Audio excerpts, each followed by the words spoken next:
You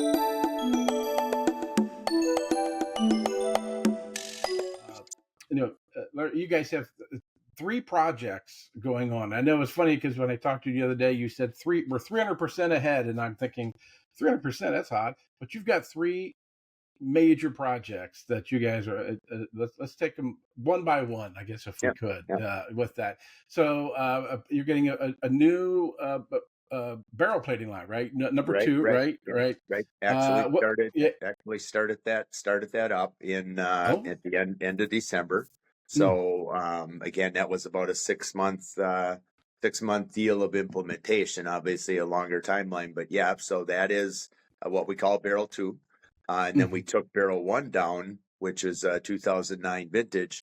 Took it down and reconfigured, renovated it, put all brand new barrel drives in, pulled out the whole acid tank, put a whole new undercarriage in it, and things that years ago machines they were designed that you plunged a barrel in and you let acid flow all over. So that project's done as well. So we now have barrel one and two, and for the first time in our 45-year history, we have redundant barrel capacity, which obviously the industry.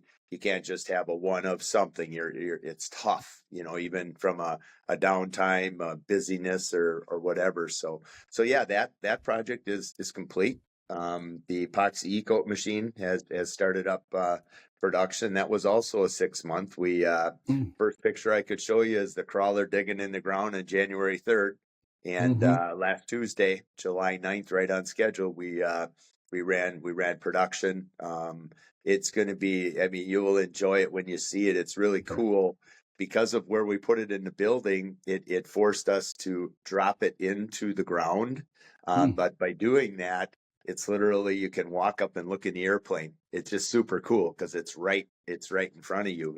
So it mm. more access, more visibility, just built in a ton of safety. All of the four plating lines we've put in the last 9 years now all have auto feeds and things like that. Well, our eco lines were 30 years old, so now we've got auto chemical feeds, oil skimmers. The Mm. machine itself has 166 air codes on it, which you can run it from a darn near smartphone, type thing. Mm. So really cool. But yeah, so that's done too. So now we're just kind of stepping back a little bit and working on other, continuous improvement things. Some, like any company should do, rewiring, and we just did some new sprinkler system venting and things like that. So we don't rest often. It's a scenario that not that we're just lavishly spending money, but we're 45 years old, and there's some of the building that is that age, and basically, it will be what you take care of, from a business as well as our team. If we take care of them, we embrace them. We do those things that you've seen us do, or if you follow our Facebook page or see stuff on LinkedIn, I mean, we get up every morning and figure out how to surprise them with good stuff, type thing. So. Big question as a manager of the whole operation. These all going on simultaneously? How do you manage that? How do you manage Yeah. all those things in three different spots? Right? How do you do all that? They were going on simultaneously, and on our end, obviously you've met Kerry Banky in the past. Kerry is Mm-hmm. my business team manager, who on the barrel side of it, obviously I had a awareness of the project, a cognizance of what's going on, involvement on an as need basis, but she basically was the project manager that worked with Jessup Cook and the other subs that we have. So it isn't everything through the general manager's kidneys. In this case, I also manage the eco side, which has about 25 team members. So I did project manage the install of the eco machine, type deal. So it's a Right. it's a sharing and separation of responsibility. But I'll tell you, Tim, we rely heavily on our partners that we have, whether it be Mm-hmm. the mechanical team, the electrical team, the air makeup team, the tooling people. Our maintenance team does a great job, but we're in the PM world. Those guys had very little to do with the install of the new equipment. It was all partnered and subbed, and in TTX's case, out of Sturgeon Bay, who just finished the Eco line, who by the way is doing a 55-year open house today, kind of cool for them. Oh yeah. That they basically, they come in and they steam fit and they plumb and they electrical and they connect.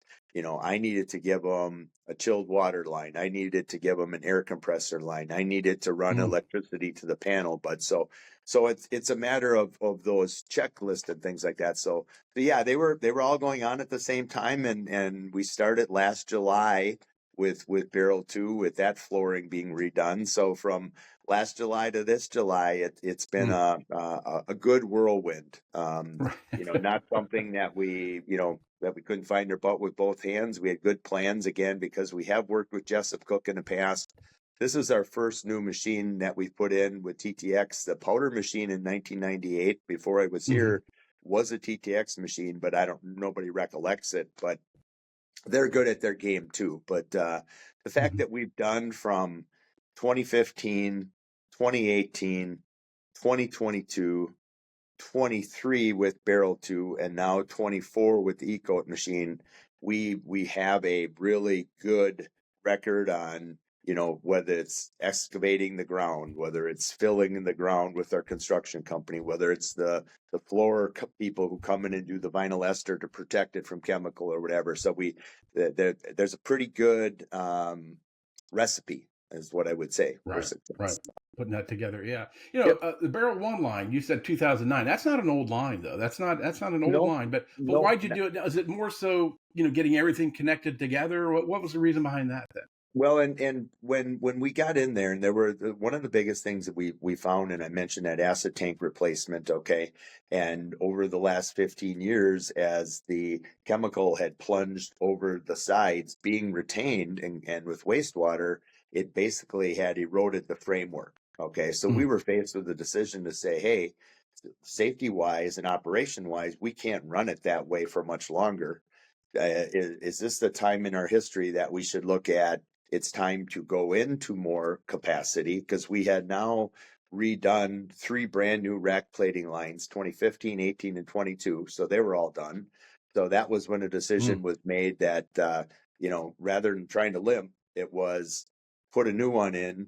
When we had the new one in, we could afford to take the old one out. So the things like weirs and structures with liners that are there now, barrel drives have changed dramatically. So even though it's not an old line, technology in the last 15 years for that, the way it's put together, has just zoomed right by it. And we see it with our 2015 Rack 4 from Jessup, to the 2018 Rack 5 from Jessup, to the 2022 Rack 6 from Jessup.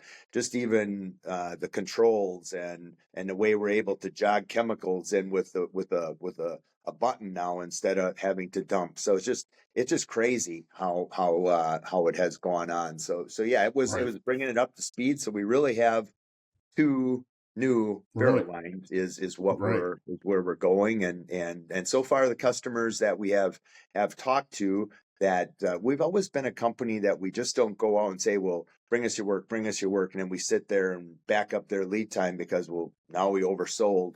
We like to commit pieces, particularly on the barrel. We like to commit people like that, like a piece of lead time.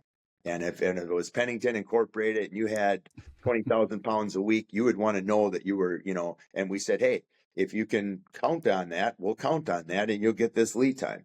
The person who comes to a job shop every once in a while, you know what, their lead time's typically that, type of a deal. So we're out there now being able to slice up more committed lead time to say, hey, whether it's, and it's not just nuts and bolts. The new line that you'll see when you come in, it's got a lot more features. It's got a lot more swing, sway, stop things, brackets and stuff that we can do. Same barrel size and whatever, but even to the point where we designed it that the parts now, when it's coming out of the barrel dumper, the bottom lift comes up to make that next dump more gentle. So you're not slamming stuff down, and you're not potentially damaging parts. You could potentially do more delicate parts. So little things like that end up changing your ability to, now maybe there's we have 9,500 active part numbers. And let's say there's 200 of them that now all of a sudden could come from rack plating to barrel plating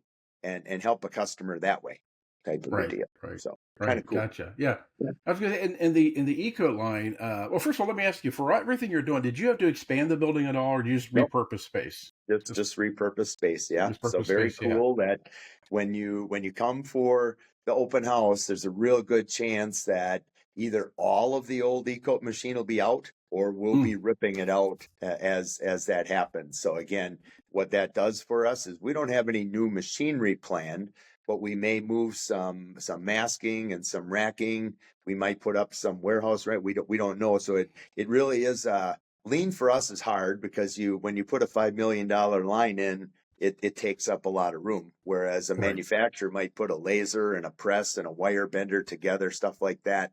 So yeah, no, we didn't grow. We always have to take something out to put something in. Now barrel one went right back in the same spot that it was, Mm, type of a deal. It just stayed right. there. We jacked it up Right. and things like that. But the barrel two is actually where, and not to confuse it with the vernacular of it, but where our rack three used to be. It was an old Gotcha. Mm, Fanta Utilite type machine. Goes back to like a 2013 vintage. mm, Every rack transferring, smaller rack. We ended up scrapping it out. It wasn't very reliable and just not a heavy duty machine for us. So, but right. yeah, so Gotcha. no expansion of square footage. Right. And the reason for the eco, what was there that you really wanted to upgrade and get and get the newer technology involved with Yeah. that? What was the reason behind that one? Again, the e-coat world is in finishing is pretty lucrative. Okay, it's a Hmm. pretty good return.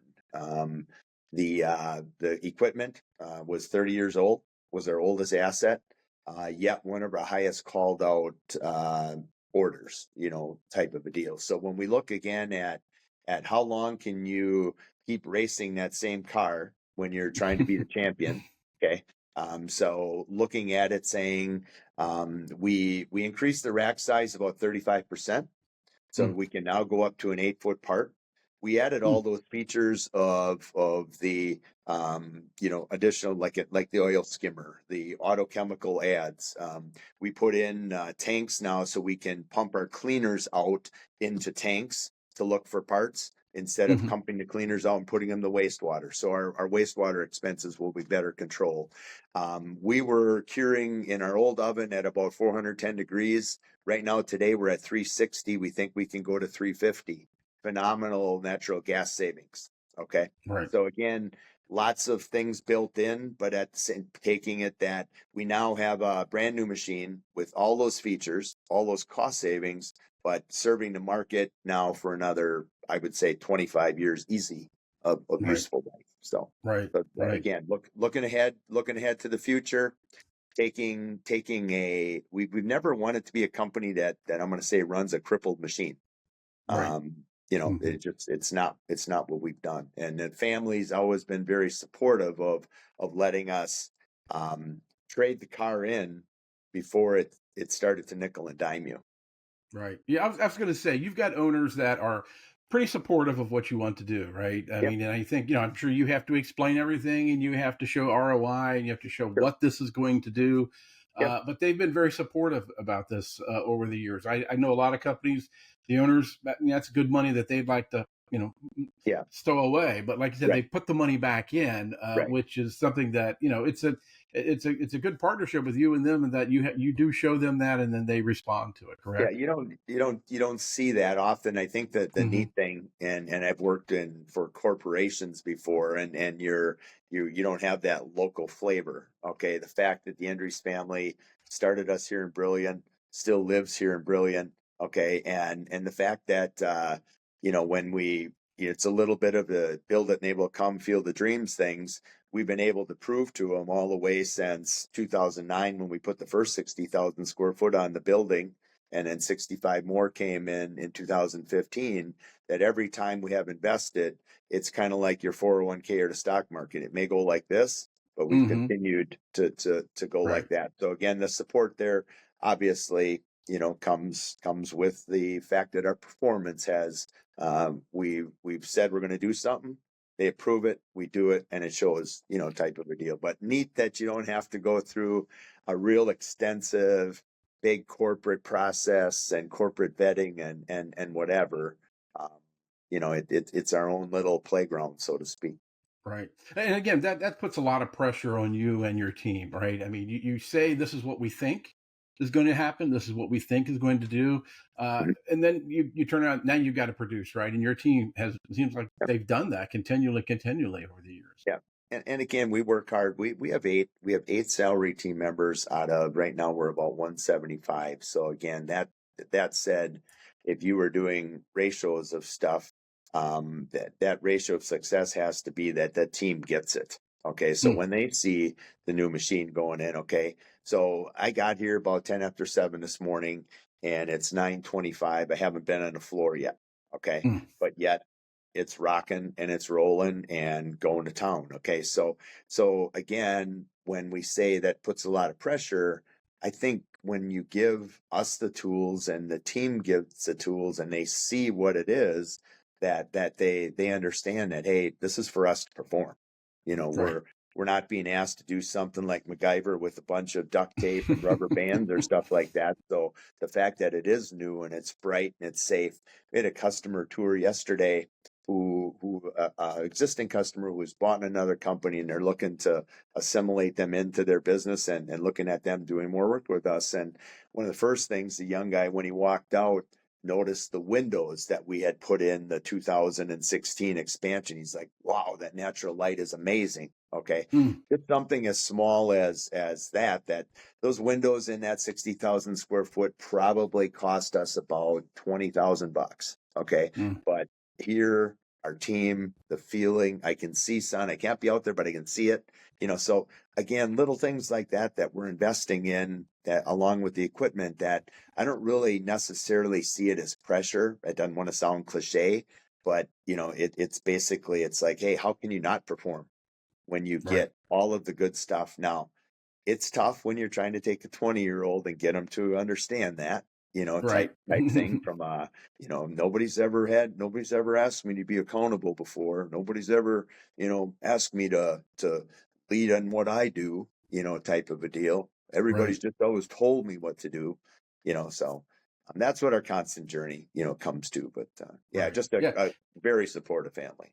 Well, like you said, and it's not just equipment that you've invested in. You've invested a lot in employees. Their break areas are Yep, immaculate. I mean, I've seen yep, those.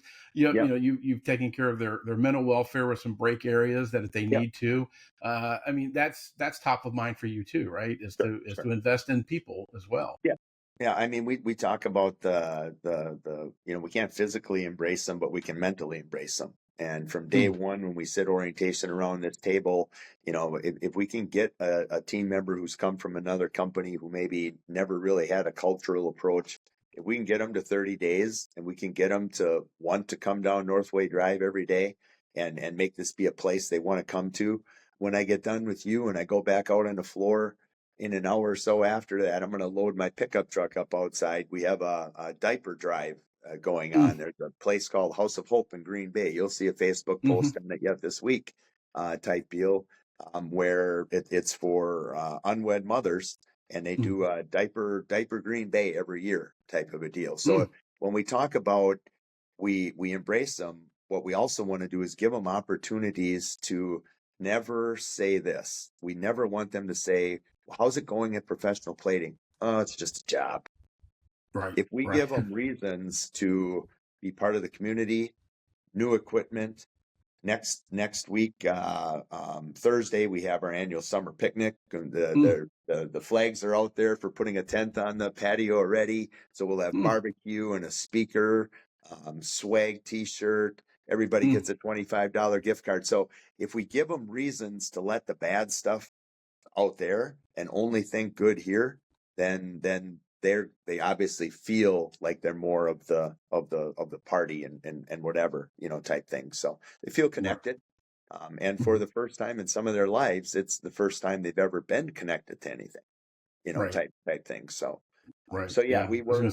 we work really, really hard to, like I said it earlier, to figure out ways to surprise them. A couple weeks ago, we had the mini donut truck right in the plant. A couple weeks before that, we had the ice cream truck in the plant, type of a thing. So it's just, there's once in a while, some of the newer team members will say, well, why do you do that? Why are you doing that? Almost like they distrust, like we're being nice. Right, We're exactly. being nice and we shouldn't. And we're like, Right, because we can, because we right. appreciate you. Okay. Because we want to have some fun at work. We spend a lot of time at work and we should have some fun. So yeah, it's all Yeah. good. Yeah, and I remember, if I recall, a lot of those,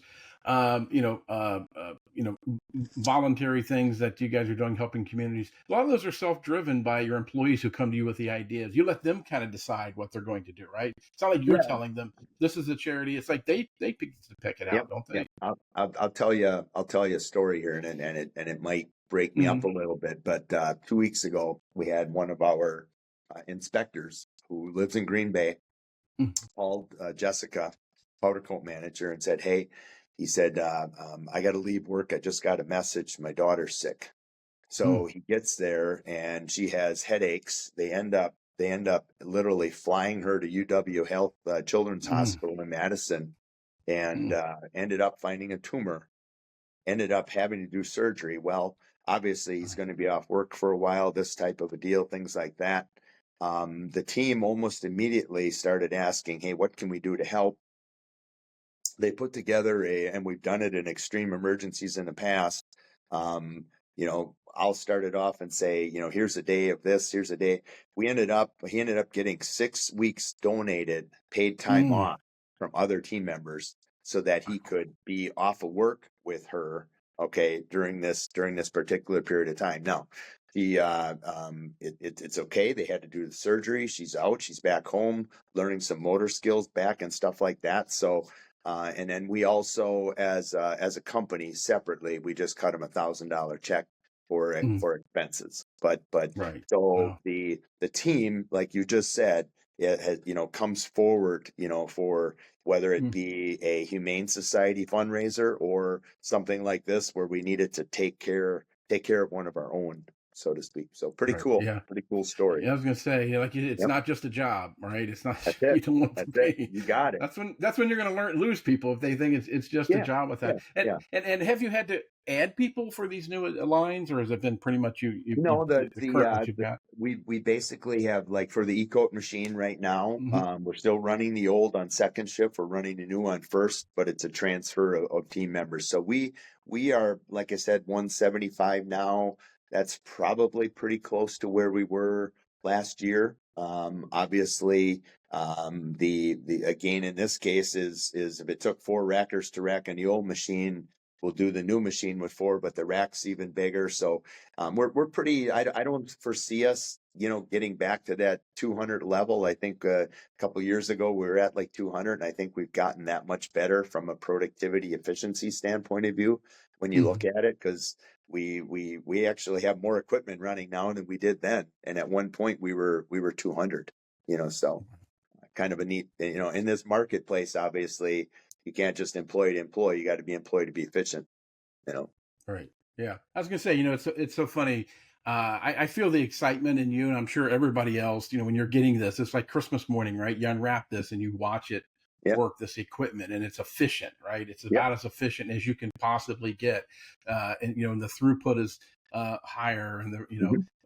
is that kind of what it's like sometimes when you all are seeing this build, and then finally you get to turn it on and start running it? I mean, It is, and like I say, we look forward to being able to show you and show others, and we got 900 customers, different customer addresses and names invited, the community and stuff like that. So just, again, when you like the tour I had yesterday for the customer, when he walks in and then saw the new equipment, and he's from a kind of a wire tube forming company, which can be a little dirty, a little grungy. He said 3 or 4 times, he said, "Boy, you guys really show well." And I've got this little shtick that early on in the tour, because we are very much on housekeeping, I will say to him, and I'll kind of always point, and I use this line all the time. I say, "I don't want to break your heart, but we didn't clean up because you were coming. This is us every day." And then when they see that, you can tell, did somebody just clean up because I was coming? Did they prep the house for me? type thing. But, and again, it goes back to our safety record. It goes back to, and I've said this to the team, if we have shitty housekeeping, and then it's just going to be a job, or you're going to have a shitty approach to quality, type deal. Quite honestly, pardon the speech. That if it's neat and it's organized and it's got some 5S built into it, then systems and processes are there. And I think when we get customers that come in and see that, then they can understand why maybe things come in better shape from professional plating, or why we may charge more, okay, but why we're going to be on time. All that organization that's got to impact the part. If we're clean and we're orderly, we're going to respect your parts better too. So